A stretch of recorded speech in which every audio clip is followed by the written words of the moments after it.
Munasonyi wandi mulwadde naye internet teregeka.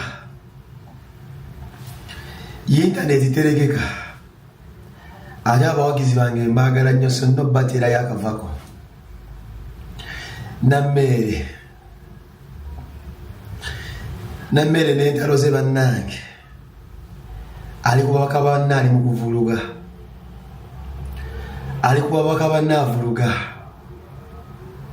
Nali ndi awo nga Ssemujjunganda atandika kabula kate muwoni ngendi gotangula tomutegeera nga atandika naye nga bala mu local government yagiyigirawo ow'ebivulu tigatugokwasiza district zonna mu Uganda yalina ozirabirira, alabirire municipalities, alabirire obumanyirivu tabulina. Magezi yali abulina lwakuba yakola empisa emi n'aleeta ennongooseza mu constitution okugyawo age limit, naye bala mu mulaba nga byakuzanyirira. Is just a mobilizer abadde atambula bw'ati gwe baalitadde mu nammere mpya ye nyini singa oleese nammere noga nti omutaddeko omuntu omulala obumanyirivu naye aleese babiri, omu talina bumanyirivu omulala mpya, ekyetaagamu akadde okuyiga ebintu byazze okukola. So kabinenti bwengitunuulira yonna wamu, njagala Abannayuganda bamanye nti kabinenti erondebwa kutuukiriza biruubirira byammwe, kubajjawe muli abali mu bwavu, kubanga buli mwaka gavumenti ebasolozaamu triliyoni eziwera 30 nga zeeza okukyusa obulamu bwammwe nomugitwale nga kampani. Masaka Nammere yabiwulidde oba yabiwulira n'amuyingira.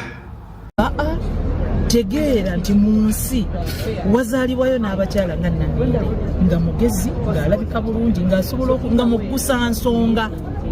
Bassemujju babeeranga wano nga basiiba boogera ebikwatagana n'ebitakwatagana. Olwo Ssemujju alifo naye nga bajja mu kamera atubulira State House baalidde emigaati 2, omukozi n'alya emmere sowaani 2 nga byazze okutu bajeti ya State House ne muwuliriza ebyo ne mukuba engalo.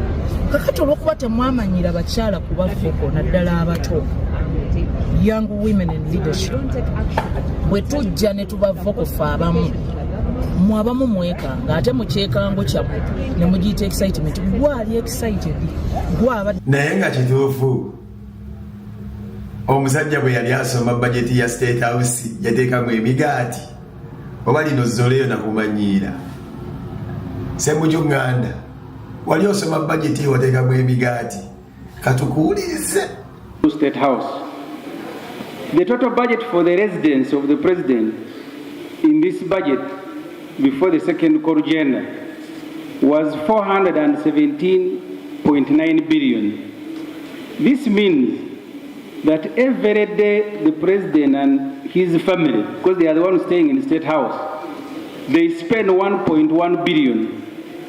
They spend 47.7 million per hour and 795,000 per minute.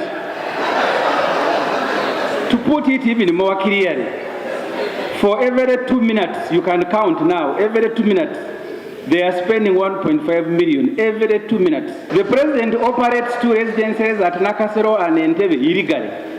That's why his electricity bill at 500 million and water bill at 500 million per year is bigger than a big factory like roofings. Whatever they are manufacturing at State House, Allah knows. Honorable members, I would like to draw your attention to other items to be funded under State House. There is 550 million shilling to buy clothes. The same amount was provided last year. This means we are spending on average. I am reading the report. He's reading the report. Honorable Minister, sit down. The same amount was provided last year. This means we are spending on average 1 million shilling on President Yoweri Museveni's clothes every day. Our president is not a staff from Hollywood, requiring to change wardrobe every day. He's the president of a poor country. Why buy him clothes worth 350 million every year? What happened to the clothes that we bought last year? Ssemujjunganda versus Nammere katubasabire. Mama Masaka again.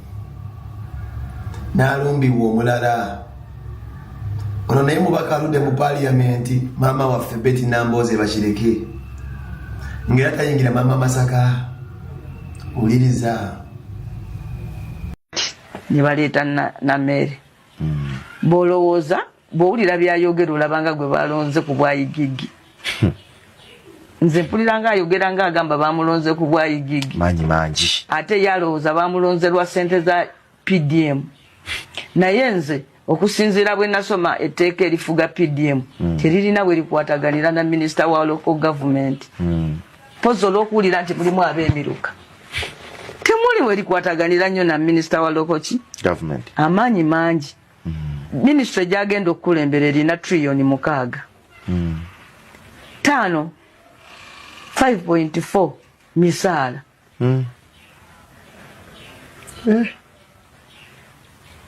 misaala gy'abakozi basically eriyo ki mu local government ze yeewerera tyagenda gobagana n'ababbi in fact oba agenda sikira Nantaba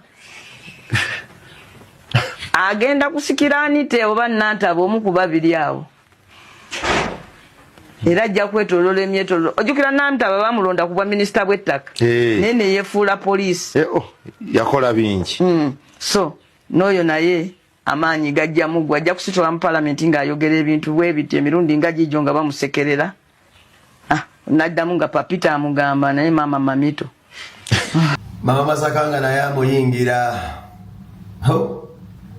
nawuliddeko omukazi omukadde bano abaludde mu parliamenti nga naye ayogera ate Namere lwaki ayogera kakati omaze emyaka 23 mu parliamenti oyogera oluzungu lw'olufu oyogera ebitakwatagana ensi neekugumiikiriza naye tosobola kugumiikiriza Namere yakayogere okyangaŋŋala nayogedde emirundi 2 gyokka sitting za parliament zennaakwogereramu ziri 2 omukazi yazikozeemu interview 10 ekyo kikulaga nti wenkutte nnyina kukola ki kunyweza omukazi oyo omu bamuŋŋambye nti alina kawo yalemeza emukono bano abantu bajja ne babalimba nti opposition naye opposition eyo bagikozesa kuzimba kasike ya kuro kubanga balina ebyabwe byebeefunira mu gavumenti kawo wemukono buli baba baagala omumukyusa nga Dduga agenda agamba minisita abeerawo wa local government temutwala kawo nja kukola akavuyo ku parliament nja kukola akavuyo ku fulo baminisita bambi abamu bangu okutiisatiisa ng'amukwata amulekayo